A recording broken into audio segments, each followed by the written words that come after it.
Hello, traders. FX Pip Collector here. Today is Tuesday, October 14th, and this is my PM recap for the Euro US dollar, and we're on the 1 hour time frame.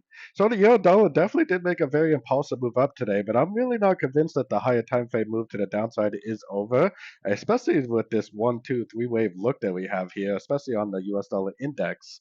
I'm thinking we could possibly be looking at some sort of a flat pattern. So if it goes to one of those key levels for a flat, which is like the 100%, sometimes the 123 or the 168, if it turns into an expanding flat and then breaks structure to the downside, then that very likely is going to be the end of the correction and the continuation of the downtrend. I don't think it's over yet. I think it probably is going to go up a little more, but I do think there's a pretty good chance that we will get another move to the downside when the market is ready.